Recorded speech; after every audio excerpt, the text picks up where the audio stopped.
വിശ്വം ഭവത്യേക നീടം.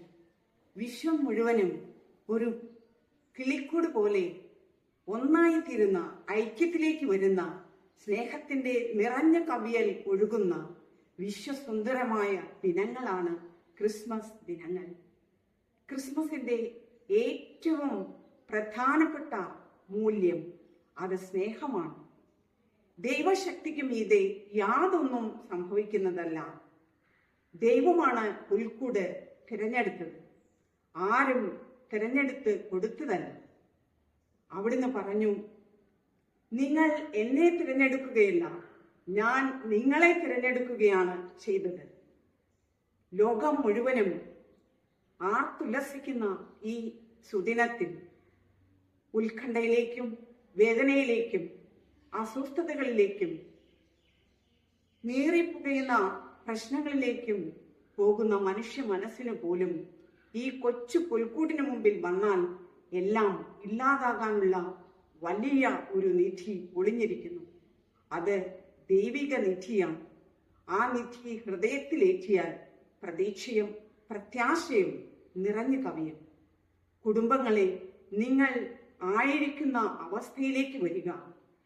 കൊച്ചു കുടുംബം, പുൽക്കൂട്ടിൽ നിറഞ്ഞു നിൽക്കുന്ന കുടുംബം, സ്നേഹത്തിന്റെയും സഹനത്തിന്റെയും ത്യാഗത്തിന്റെയും പങ്കുവയ്പ്പിന്റെയും ദൈവിക മേഖല പുലരുന്ന ഈ ദൈവിക സംവിധാനം നമുക്ക് ഹൃദയത്തിലേക്ക് സ്വീകരിക്കാം.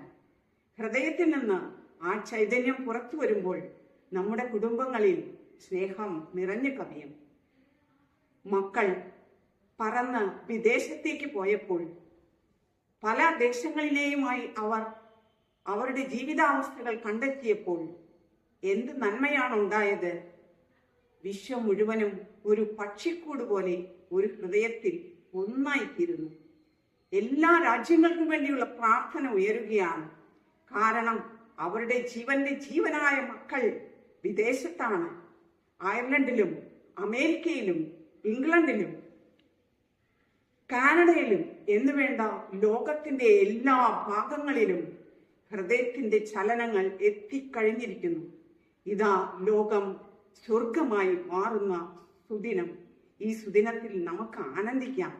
നമ്മുടെ ഹൃദയങ്ങളിൽ നിന്നുള്ള പ്രാർത്ഥനയും ഹൃദയങ്ങളിൽ നിന്നുള്ള ദൈവിക സംവിധാനവും ഉയർന്ന് പരിലസിക്കട്ടെ. ഈ ഭൂമി ഒരു സ്വർഗമായി തീരട്ടെ എന്ന് ഈ ക്രിസ്മസ് ദിനത്തിൽ സ്നേഹപൂർവ്വം സന്തോഷത്തോടെ ആശംസിക്കുന്നു. മറിയത്തിന്റെ സ്തോത്രഗീതം. വിശുദ്ധ ലൂക്കയുടെ സുവിശേഷത്തിൽ നിന്നുള്ള വായന. മറിയം പറഞ്ഞു, എൻ്റെ ആത്മാവ് കർത്താവിനെ മഹത്വപ്പെടുത്തുന്നു, എൻ്റെ ചിത്തം എൻ്റെ രക്ഷകനായ ദൈവത്തിൽ ആനന്ദിക്കുന്നു. അവിടുന്ന് തൻ്റെ ദാസിയുടെ താഴ്മയെ കടാക്ഷിച്ചു. ഇപ്പോൾ മുതൽ സകല തലമുറകളും എന്നെ ഭാഗ്യവതി എന്ന് പ്രകീർത്തിക്കും. ശക്തനായവൻ എനിക്ക് വലിയ കാര്യങ്ങൾ ചെയ്തിരിക്കുന്നു. അവിടുത്തെ നാമം പരിശുദ്ധമാണ്. അവിടുത്തെ ഭക്തരുടെ മേൽ തലമുറകൾ തോറും അവിടുന്ന് കരുണ വർഷിക്കും. അവിടുന്ന് തൻ്റെ ഭുജം കൊണ്ട് ശക്തി പ്രകടിപ്പിച്ചു. ഹൃദയവിചാരത്താൽ അഹങ്കരിക്കുന്നവരെ ചിതറിച്ചു. ശക്തന്മാരെ സിംഹാസനത്തിൽ നിന്ന് മറിച്ചിട്ടു. എളിയവരെ ഉയർത്തി.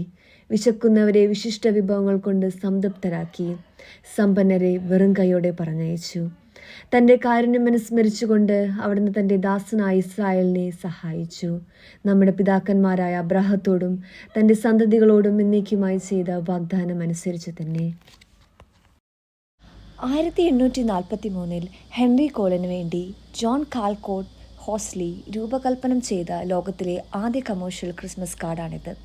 കാർഡിൽ ഒരു കുടുംബം ക്രിസ്മസ് സന്തോഷം പങ്കിടുന്നതും പാവപ്പെട്ടവർക്ക് ഭക്ഷണം നൽകുന്നതും ദൃശ്യവൽക്കരിച്ചിരിക്കുന്നു. ക്രിസ്മസിൻ്റെ മാനവികതയും സാമൂഹിക സന്ദേശവും അതിൽ ഉൾക്കൊള്ളുന്നു.